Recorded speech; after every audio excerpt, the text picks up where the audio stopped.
Hey, champs! Guess what? Team Fortress 2 can legally drive. Isn't that a fucking awful thing to hear? It's great, but it also isn't. It's great to hear that this game has stood the test of time for so long, but it's almost sad to watch the years go by. I think everyone can, at least to some extent, relate to that. I know Team Fortress turned 17 quite a long time ago. As I'm recording this, it is November after all. But something recently got me thinking. I don't know, I guess it was this past Scream Fortress update that really got me thinking about nostalgia and TF2. I started playing this game when I was way too young. I think probably 12, something like that. I was about, I think it was like 2013 when I started to play this game. It was summer, I had no school, so I just do nothing but play Team Fortress 2 and experience this new game. I wasn't even a huge first-person shooter fan, but damn it, this game really captured me at the time. There's obviously tons of things TF2 related to be nostalgic over if you were around at the time. Updates. Updates are the number one thing that people are nostalgic for in this game, and it's more than just because we don't really get them like we used to. It's because back when they dropped, I'm talking the day or the week that an update would drop, it was an event.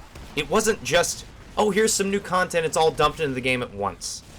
People would be using the new weapons. People would be trying out the new changes, people would be playing on the new maps, and that would create almost an atmosphere of, hey, it's update season. And we don't really get that anymore. But that feeling is still very nostalgic. On top of that, the menus would often change, and not just to be Christmas or Halloween themed. I mean, they would change to reflect the actual update. And man, looking at some of these menus, that it does definitely take me back. I think I might one day make a video literally just on the TF2 menu, because like the old menus, okay, getting off topic. But all of these things would come together and they would create an environment that was eventful. It felt like an event. It felt like you had to be there, and it felt like a moment in time. So naturally, you're gonna feel pretty nostalgic for things like the Love and War update. You're going to feel pretty nostalgic for maybe gunmetal, if that was your thing.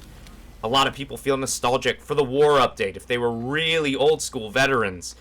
And naturally, people want that back. People want things like that to occur again.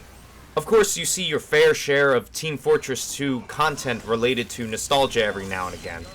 Who could forget iconic videos like Team Fabulous 2 and all of Kitty's old Gmod animations? Of course, Star and Germa have legacies within the community, and truth be told, that's because times were simpler back then. I mean, it was 2007 when the game released, and most people are nostalgic for the time span between 2009 to maybe 2015.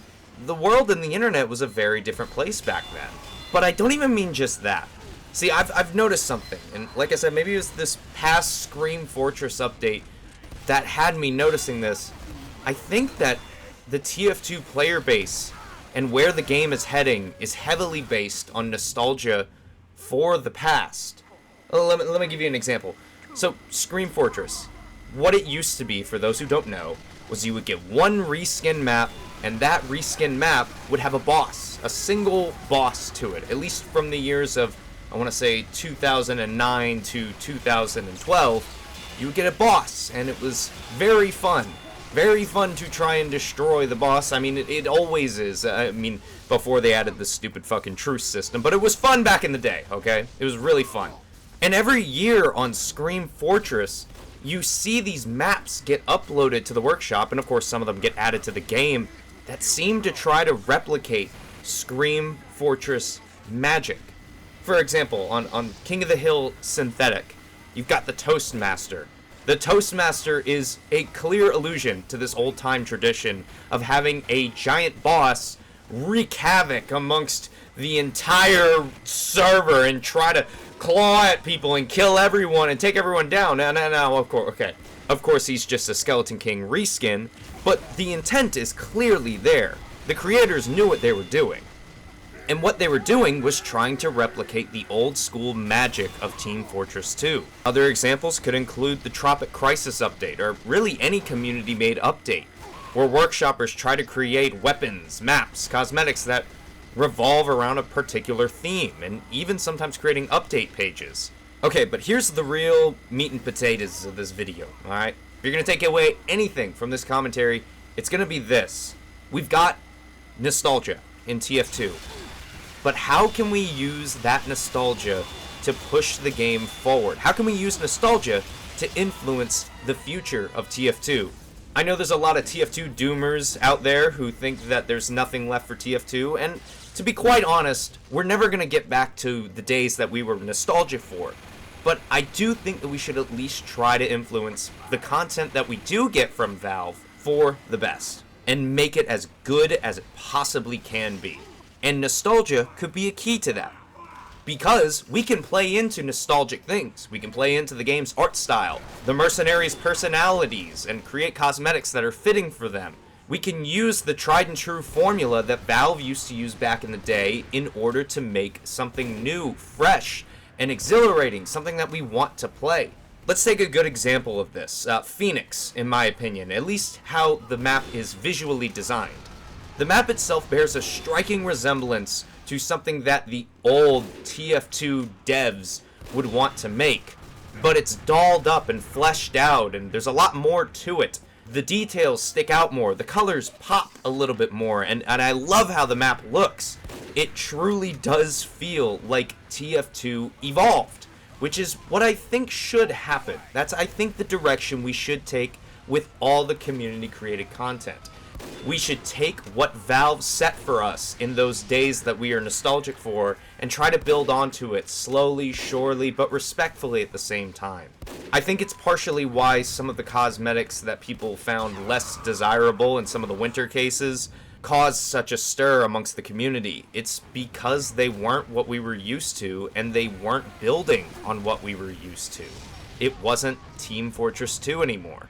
In my opinion, we can take influence from things from the golden age of TF2, and we can use that to create content that is proper and good and playable and feels like it should be in TF2. And if you can't create content, then you can at least keep this sentiment in mind when you're voting on the workshop.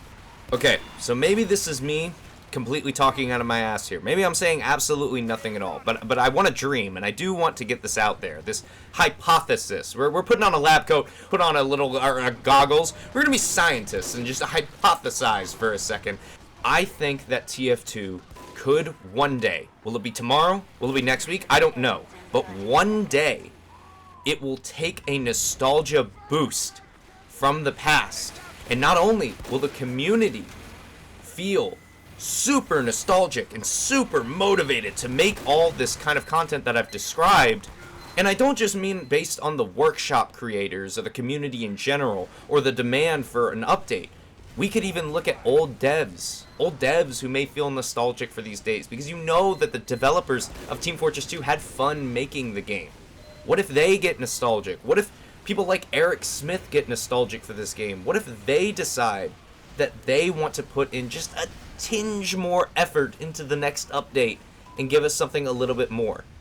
I know that may not sound realistic, and a lot of TF2 players these days are pretty pessimistic about what's going to come about in the next update, but if you think about what we got in these past 2 years, we did get more content, and I do think we got a step up in the quality of the content, particularly in the Warpaint cases. They were really good this time around, and last year with the summer update, it wasn't just cosmetics. We got a bunch of new maps and everything, and I feel like that came about not just because of the Save TF2 stuff, but because there was a very clear increased demand for something like that.